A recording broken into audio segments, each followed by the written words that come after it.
આણંદ નગરપાલિકામાં યોજાયેલી સામાન્ય સભા તોફાની બની હતી।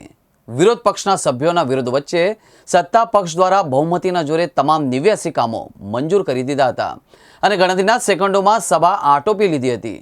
રોષે ભરાયેલા વિરોધ પક્ષના સભ્યોએ ચોર છે ભાઈ ચોર છે, આણંદ નગરપાલિકા ચોર છે ના સૂત્રોચ્ચારો સાથે એજન્ડાની કોપીઓ ફાડી વિરોધ નોંધાવ્યો હતો। આણંદ નગરપાલિકાના પ્રમુખ જિગ્નેશ પટેલના અધ્યક્ષસ્થાને નગરપાલિકાની સામાન્ય સભા મળી હતી। વંદે માતરમના ગાન સાથે શરૂ કરવામાં આવેલી સામાન્ય સભામાં એજન્ડા મુજબના 86 કામો તેમજ વધારાના 3 કામો મળીને કુલ 89 કામો મૂકવામાં આવ્યા હતા।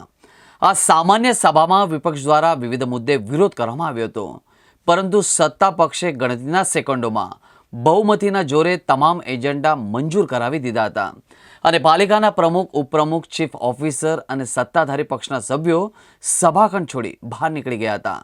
દર વખતની જેમ આ સામાન્ય સભા પણ માત્ર 1 મિનિટમાં જ આટોપી લેવામાં આવી હતી। બીજી બાજુ રોષે ભરાયેલા વિરોધ પક્ષના સભ્યોએ સભાખંડમાં જ એજન્ડાની કોપીઓ ફાડી હવામાં ઉડાડી અને ચોર છે ભાઈ ચોર છે, આણંદ નગરપાલિકા ચોર છે ના નારા લગાવી સખત વિરોધ નોંધાવ્યો હતો। આ અંગે આણંદ નગરપાલિકાના વિરોધ પક્ષના નેતા ડોક્ટર જાવેદ વોરાએ જણાવ્યું હતું કે સામાન્ય સભામાં જે 86 કામો લેવામાં આવ્યા હતા તેમાં ફક્ત ને ફક્ત જૂના ટેન્ડરો રિવાઇઝ કરીને વધુ પૈસા એડ કરીને મૂક્યા છે। કાઉન્સિલરોના એક પણ કામ લેવામાં આવ્યા નથી। દર વખતની જેમ હવે સહન નહીં કરવું। પાલિકાના કરોડોના કૌભાંડો હોવા છતાંય કોઈ એક્શન ન લેવાતી હતી, માટે હવે અમે સાથી મિત્રો મળીને આ બાબતે હાઈકોર્ટમાં પીએલ કરીશું। જનરલ બોર્ડ તો જે રીતે આપણે પૂરી થાય છે એ રીતે થાય છે જ, એમાં કોઈ પ્રશ્ન નથી। એમનો 100 પ્રશ્ન છે, એ અમને રજૂઆત કરશે તો અમે અવશ્યપણે સાંભળીશું અને તેનું નિરાકરણ પણ લાવીશું। વિપક્ષના આક્ષેપ છે કે જે તેમના કામો હતા એ લેવામાં નથી આવ્યા। અમને કોઈ એવા મૌખિક કે લેખિત કામો એમણે આપ્યા નથી, હજુ પણ આપશે તો પણ અમે લેવા તૈયાર છીએ। એકના એક તળાવને 2 વખત કોઈ વિકાસનું કામ કર્યું નથી। જે બાકી પડતી કડી હતી તેનું કામ મંજૂર કરેલું છે। આણંદ નગરપાલિકાનું કોઈ પણ પ્રકારનું લાઇટ બિલ બાકી નથી। તે ફક્ત ને ફક્ત જીયુડીસી દ્વારા ચાલતું એસટીપી જે છે એનું લાઇટ બિલ બાકી છે, જે જીયુડીસી એ ભરવાનું રહે છે। એ તો હવે જીયુડીસીને જ જાણ કરવું। 1 કરોડ 64 લાખ બાકી છે, એ જીયુડીસીને જાણ કરવું પડે।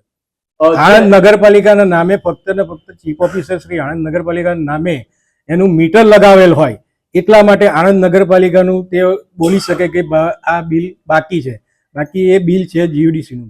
આજની સામાન્ય સભા તમે જોશો કે આણંદ નગરપાલિકા આટલા વર્ષોથી ચાલે છે, તેમાં સામાન્ય સભા 2 મિનિટમાં જ આટોપી લે છે અને 2 મિનિટ તો સામાન્ય સભા માટે નથી આપતા, પણ રજા રિપોર્ટ અને વંદે માતરમ ગાવા માટે જ આપે છે।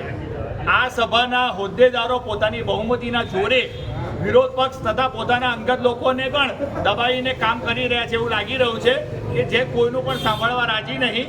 આ તમે જોશો કે 86 કામો જે મૂક્યા છે અને સાથે સાથે 3 વધારાના કામો કે જે લોકોએ કદાચ કાઉન્સિલરનો એટલો તો હક છે કે 2-4 દિવસ કે 1 અઠવાડિયા પહેલાં આપે, પણ છેક છેલ્લે બોર્ડ મિટિંગની અંદર એ વધારાના કામો મૂકી આપે છે, એટલે છેલ્લે એનો કોઈ કશું ઓબ્જેક્શન થાય જ નહીં। એ રીતના કામો પાસ કરાવી રહ્યા છે બહુમતીના જોડે, કે જેમ કે એ લોકો મિની કાંકરિયા તરીકે જે ગણાવતું લોટિયા ભાગનું તળાવ છે કે જે પહેલાં પણ પૈસા પાસ થઈ ચૂકેલા છે, એમને એવું કહ્યું છે કે અમૂલનું દૂષિત પાણી અમારે ત્યાં આવી ગયું છે, તો અમૂલને નોટિસ આવવાની જગ્યાએ બીજો ખર્ચો નગરપાલિકામાંથી કે જે આ નગરપાલિકા તમે વાંચ્યો છે પેપરમાં કે 1 કરોડ ને 64 લાખ રૂપિયાનું આ લોકોનું વીજ બિલ બાકી છે, તો આ બ્યુટિફિકેશનની જગ્યાએ કદાચ વીજ બિલ ભરી લે તો વધારે સારું રહેશે। કદાચ કારણ કે આણંદની જનતા જો અંધાર પર છવાય એના કરતાં તો બ્યુટિફિકેશનની એમને જરૂર નથી જ।